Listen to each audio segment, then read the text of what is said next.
വളരെ വാശിയേറിയ തിരഞ്ഞെടുപ്പ് പ്രചരണമാണ് ഓരോ മുന്നണികളും ആലപ്പുഴയിൽ കാഴ്ചവെച്ചുകൊണ്ടിരിക്കുന്നത്. അതിനിടയിൽ തിരഞ്ഞെടുപ്പിനിടയിൽ കേസും മറ്റ് സംഭവങ്ങളുമൊക്കെ ആരോപണ പ്രത്യാരോപണങ്ങളും കൊഴുക്കുകയാണ് ആലപ്പുഴയിൽ. ഇപ്പോൾ KC വേണുഗോപാൽ ശോഭാ സുരേന്ദ്രനെതിരെ കഴിഞ്ഞ ദിവസം ഉന്നയിച്ച കരിമണൽ അടക്കമുള്ള വിഷയങ്ങളിലെ അഴിമതിയെ ചൂണ്ടിക്കാട്ടി അത്തരം കാര്യങ്ങളിൽ മാനനഷ്ട കേസുമായി കോടതിയെ സമീപിച്ചിരിക്കുകയാണ്. നമ്മളോടൊപ്പം ശോഭാ സുരേന്ദ്രനുണ്ട്. KC വേണുഗോപാൽ മാനനഷ്ട കേസുമായി ആലപ്പുഴ കോടതിയെ സമീപിച്ചിരിക്കുന്നു. ഇതിനു മുൻപ് KC വേണുഗോപാൽ ഒരു മാനനഷ്ട കേസിന് പോയല്ലോ, സോളാർ ചർച്ച ചെയ്യുന്ന സമയത്ത്. അതെന്തായി ആ കേസ്? കളി എന്നോട് വേണ്ട. ഞാൻ പറയാൻ ആഗ്രഹിക്കുന്നത്, രാജ്യത്തിന്റെ പൊതുമുതൽ കൊള്ളയടിച്ചാൽ അത് KC വേണുഗോപാലല്ല, ഏത് പൊന്നു തമ്പുരാനാണെങ്കിലും പറയാനുള്ള കാര്യങ്ങൾ അത് ഞാൻ പറഞ്ഞ് മുന്നോട്ട് പോവുക തന്നെ ചെയ്യും. ഞാൻ കേസിനെ വളരെ സന്തോഷപൂർവ്വമാണ് സ്വാഗതം ചെയ്യുന്നത്. ബാക്കി നമുക്ക് രണ്ടുപേർക്കും കോടതിയിൽ കാണാം. ഈ വരുന്ന ദിവസങ്ങളിൽ സാക്ഷികളോട് ഹാജരാകാൻ അടക്കമുള്ള ഇത് കോടതിയിൽ വന്നിട്ടുണ്ട്. സാക്ഷികളുടെ വിസ്താരം കേൾക്കുമെന്നും ഒക്കെ പറയുന്നുണ്ട്. ഒരു കോടതി വ്യവഹാരത്തിലേക്ക് തിരഞ്ഞെടുപ്പ് ഘട്ടത്തിൽ നീങ്ങുകയാണ്. അല്ല, വേണുഗോപാലിനെ സംബന്ധിച്ച് പല ആളുകളെയും വേണുഗോപാല് ഭയപ്പെടുത്തി ഭീഷണിപ്പെടുത്തി നിർത്താൻ ശ്രമിച്ചിട്ടുണ്ട്. അങ്ങനെ പല കാര്യങ്ങളും കോൺഗ്രസിന്റെ തന്നെ അതിപ്രഗത്ഭന്മാരായിട്ടുള്ള ആളുകളുടെ ജീവിതത്തെയും അവരുടെ മുന്നോട്ടുള്ള പ്രയാണത്തെയും തകർക്കാൻ വേണ്ടിയിട്ടും ആസൂത്രണമൊക്കെ നടത്തി അതിലൊക്കെ വിജയിച്ചിട്ടുണ്ട്. ആ പരിപ്പൊന്നുമായിട്ട് ശോഭാ സുരേന്ദ്രന്റെ അരികിലേക്ക് വന്നിട്ട് കാര്യമില്ല. KC കളി പഠിക്കാൻ പോകുന്നതേയുള്ളൂ എന്നാണ് എനിക്ക് ഇപ്പൊ അതിനെക്കുറിച്ച് പറയാനുള്ളത്. അതിനെന്താ സ്വാതന്ത്ര്യമുണ്ടല്ലോ. കാരണം എന്റെ കേരളത്തിൽ ഇപ്പൊ ഇന്നലെ ഒരു വാർത്ത വന്നല്ലോ, അതായത് സെക്രട്ടേറിയറ്റിനകത്തുണ്ടായിരുന്ന കരിമണൽ ഖനനവുമായി ബന്ധപ്പെട്ടുകൊണ്ടുള്ള ഫയലുകൾ കാണാനില്ല. ആ ഫയലുകൾ കാണാതാക്കിയതിനു ശേഷമാണ് KC കോടതിയിൽ പോയത്. ഞാൻ KC വേണുഗോപാലിനെതിരെ ആരോപണം ഉന്നയിച്ചിട്ട് ഇപ്പൊ 3 ആഴ്ച കഴിഞ്ഞു. ഈ 3 ആഴ്ച കഴിയുന്നത് വരെ ഇവിടെ വക്കീലന്മാരില്ലാഞ്ഞിട്ടാണോ കോടതി ഇല്ലാഞ്ഞിട്ടാണോ മിസ്റ്റർ KC വേണുഗോപാൽ ഇത്രയും ദിവസം കാത്തിരുന്നത്? പിണറായി വിജയനുമായി ചേർന്നുകൊണ്ട് സെക്രട്ടേറിയറ്റിനകത്തുള്ള കരിമണലിന്റെ മേജർ മൈനിങ് നടത്തിയിട്ടുള്ള ഫയലുകൾ മുക്കിയതിനു ശേഷമാണ് കോടതി മുമ്പാകെ പോയിട്ടുള്ളത്. അപ്പൊ അതുകൊണ്ട് ഇതൊന്നും യാതൊരു പ്രശ്നവും എനിക്കില്ല. നമുക്ക് അതിന്റെ കാര്യങ്ങളൊക്കെ നല്ല നടപടിക്രമത്തിലൂടെ മുന്നോട്ട് കൊണ്ടുപോകാമെന്നാണ് ഞാനും പറയുന്നത്. പ്രധാനമായും അവർ ചോദിക്കുന്ന ഒരു ചോദ്യമുണ്ട്, എന്താണ് രേഖകൾ എന്നുള്ളത് ചോദിക്കുന്നുണ്ട്. ഈ വാക്കാൽ പറയുന്നത് അപമാനിക്കാനുള്ള ശ്രമമാണ്. അതിനപ്പുറത്തേക്ക് ശോഭാ സുരേന്ദ്രന്റെ കയ്യിൽ മറ്റു രേഖകളില്ല എന്നാണ് കോൺഗ്രസ് ഉന്നയിക്കുന്ന കാര്യങ്ങൾ. അല്ല, എന്റെ കയ്യിൽ രേഖയുണ്ടോ ഇല്ലയോ എന്നുള്ളത് ദേശീയ ഏജൻസി പറയട്ടെ. ഞാൻ എന്റെ രേഖകളെല്ലാം മുന്നോട്ട് വെച്ചിട്ടുള്ളത് ഇവിടുത്തെ കേരള പോലീസിനെ വിശ്വസിച്ചുകൊണ്ടല്ല. നല്ല നട്ടലുള്ള നല്ല ആർജവമുള്ള പോലീസുകാരൊക്കെ കേരള പോലീസ് സേനയ്ക്കകത്തുണ്ട്. പക്ഷേ മാർക്സിസ്റ്റ് പാർട്ടിയുടെ പാർട്ടി ചിഹ്നമായ അരിവാള് പോലെ നട്ടല് വളച്ച് പിണറായി വിജയന്റെ മുൻപിൽ നിൽക്കുന്ന ഒരു വിഭാഗം വരുന്ന പോലീസ് അധികാരികളുണ്ട്. അവരുടെ ഉൾപ്പെടെയുള്ളവരുടെ സഹായം കൊണ്ടാണ് കേരളത്തിൽ പല ഫയലുകളും മിസ്സാവുന്നത്. അപ്പൊ എന്നെ സംബന്ധിച്ച് എനിക്ക് നീതിന്യായ വ്യവസ്ഥിതിയോട് ബഹുമാനമുണ്ട്. എനിക്കിവിടെ നിലനിൽക്കുന്ന നിയമങ്ങളോട് വളരെയധികം ആഭിമുഖ്യമുണ്ട്.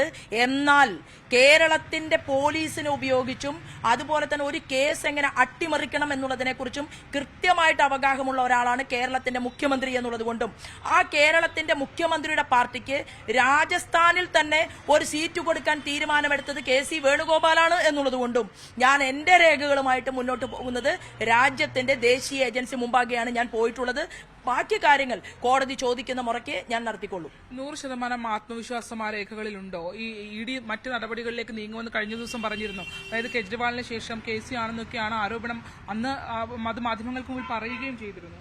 അല്ല, 4 ദിവസം കൊണ്ടല്ലല്ലോ കേസന്വേഷണത്തിന്റെ പരിപൂർത്തി ഉണ്ടാകുന്നത്. ഇവിടെ ചിദംബരത്തിന്റെ കേസ് മാസങ്ങളോളം അന്വേഷിച്ചു. അതിനുശേഷമാണല്ലോ ചിദംബരത്തിനെ ജയിലിലടച്ചത്.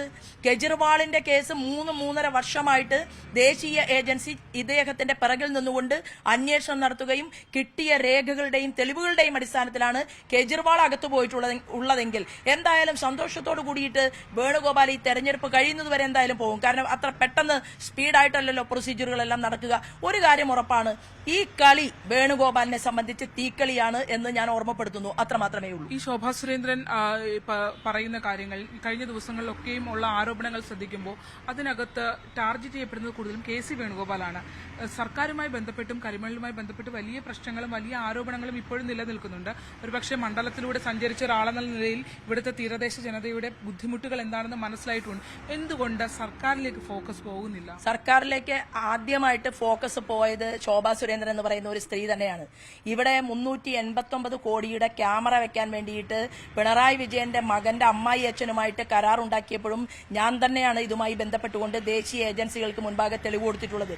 കരിവന്നൂരിലെ സഹകരണ സംഘ തട്ടിപ്പുമായി ബന്ധപ്പെട്ടുകൊണ്ടും അതുപോലെ തന്നെ സ്വർണ്ണക്കടത്ത് കേസുമായി ബന്ധപ്പെട്ടുകൊണ്ടും ആരെയെല്ലാമാണോ ഈ വിഷയങ്ങൾ അറിയിക്കേണ്ടത് പിണറായി വിജയന്റെ വീട്ടുപടിക്കിലേക്ക് എക്സാലോജിക്കിലേക്ക് അന്വേഷണം എത്തിച്ചിട്ടുണ്ടെങ്കിൽ അതിന്റെ ആർജവവും അതിന്റെ പ്രൗഢിയും എനിക്ക് തന്നെ അവകാശപ്പെടാൻ സാധിക്കുമെന്ന് വിശ്വസിക്കുന്ന ഒരു പൊതുപ്രവർത്തകയാണ് ഞാൻ. അതെന്തായാലും ചെണ്ടകൊട്ടി വിളംബരം ചെയ്യേണ്ട കാര്യമൊന്നുമില്ല. കൃത്യമായിട്ട് കാര്യങ്ങളെല്ലാം മുന്നോട്ട് പോകുന്നുണ്ട്.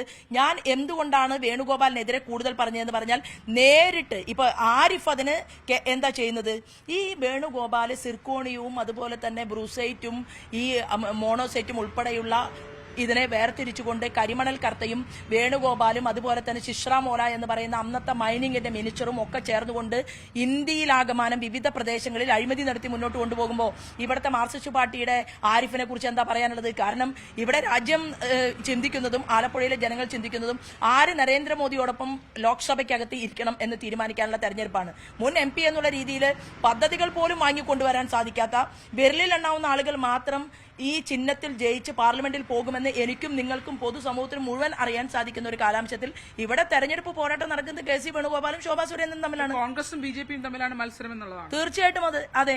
കാരണം ഇന്ത്യ മുന്നണിയുടെ തലവനാണ് ആരിഫ്. ഒരു സൗഹാർദ്ദ മത്സരമല്ലേ നടത്തുന്നത്? കാരണം ഇന്ത്യ മുന്നണിയുടെ തലവനാണ് വേണുഗോപാലെങ്കിൽ രാഹുൽ ഗാന്ധി വിജയിക്കണമെന്നാണ് പിണറായി വിജയന്റെ താല്പര്യമെങ്കിൽ അത് പ്രസംഗത്തിലൂടെ തെളിയിച്ചിട്ടുള്ളതാണെങ്കിൽ അപ്പുറത്ത് പോയി സ്റ്റാലിനുമായിട്ട് ഒരുമിച്ച് നിന്നുകൊണ്ട് രാഹുൽ ഗാന്ധി വന്ന വേദിയിൽ ഒരുമിച്ച് ചേർന്ന് നിന്നുകൊണ്ട് രാഹുൽ എന്റെ നേതാവാണ് എന്ന് പറഞ്ഞ പിണറായി വിജയന്റെ പാർട്ടിയുടെ ലീഡറാണ് ആരിഫ്. മാർക്സിസ്റ്റ് പാർട്ടിക്ക് എന്ത് പ്രസക്തിയായി തെരഞ്ഞെടുപ്പിലുള്ളത്? ഇന്ത്യ ആര് ഭരിക്കണം? നരേന്ദ്രമോദിയെ സ്നേഹിക്കുന്നവർ ഒരു ഭാഗത്ത്, നരേന്ദ്രമോദിയെ എതിർക്കുന്നവർ മറ്റുള്ളവർ മറുഭാഗത്ത്. അപ്പൊ ഇവിടെ നടക്കുന്ന മത്സരം എന്ന് പറയുന്നത് ആരാണ് പ്രധാനമന്ത്രി സ്ഥാനാർത്ഥിക്ക് വേണ്ടിയിട്ട് മത്സരിക്കുന്നത്? കോൺഗ്രസിനാകെ കുറഞ്ഞ സീറ്റുകൾ മാത്രമാണ് ഉള്ളതെങ്കിലും ഞങ്ങൾ ആഗ്രഹിച്ചിരുന്നു നല്ലൊരു പ്രതിപക്ഷത്തിന്റെ റോൾ ഏറ്റെടുത്തുകൊണ്ട് കോൺഗ്രസ് ഇന്ത്യൻ പാർലമെന്റിൽ ഉണ്ടാകണമെന്നാണ് ഞങ്ങൾ ആഗ്രഹിച്ചത്. അത് ഉണ്ടാകണമെങ്കിൽ കോൺഗ്രസുകാർക്ക് തന്നെ ജാതകദോഷം മാറണമെങ്കിൽ ഈ വേണുഗോപാൽ എന്ന് പറയുന്ന മനുഷ്യൻ രാഹുൽ ഗാന്ധിയെ വഴി നടത്തിക്കുന്നത് ഒന്ന് നിർത്തിക്കിട്ടിയാൽ കോൺഗ്രസ് പച്ചപിടിക്കുമെന്നുള്ള അഭിപ്രായക്കാരിയാണ് ഞാൻ. അതാണ് ശോഭാ സുരേന്ദ്രൻ വ്യക്തമാക്കുന്നത്. അതായത് ആലപ്പുഴയിൽ നടക്കുന്ന മത്സരം കോൺഗ്രസും BJPയും തമ്മിലാണ്. അത് മാത്രമല്ല കോൺഗ്രസ് നേതൃത്വം നൽകുന്ന KC വേണുഗോപാലിന് എതിരെയാണ് താൻ മത്സരിക്കുന്നതെന്നാണ്. കോടതി നടപടികളുമായി മുന്നോട്ട് പോവുകയാണെങ്കിൽ അക്കാര്യത്തിൽ ഒരു ഭയവുമില്ലാതെ താൻ അത്തരം കാര്യങ്ങളുമായി സഹകരിച്ച് മുന്നോട്ട് പോകും എന്നുള്ളതാണ് വ്യക്തമാക്കുന്നത്. എന്തായാലും ആരോപണങ്ങളിൽ നിന്നും ഒരു പടി പോലും പിന്നിലേക്ക് പോകുന്നില്ല. അക്കാര്യങ്ങൾ ശോഭാ സുരേന്ദ്രൻ ആരാണ് എന്നതിനെ സംബന്ധിച്ച് കൂടുതൽ വ്യക്തത വരും ദിവസങ്ങളിൽ കോടതി വ്യവഹാരങ്ങളുമായി ബന്ധപ്പെട്ട് മനസ്സിലാകുമെന്നുള്ള അടക്കമുള്ള കാര്യങ്ങൾ ശക്തമായ ആരോപണങ്ങൾ തന്നെയാണ് ഇപ്പോഴും ശോഭാ സുരേന്ദ്രൻ ഉന്നയിക്കുന്നത്. ക്യാമറമാൻ പ്രശാന്ത് മംഗലശ്ശേരിക്കൊപ്പം ആലപ്പുഴയിൽ നിന്നും ശരണ്യ സ്നേഹജൻ, News 18.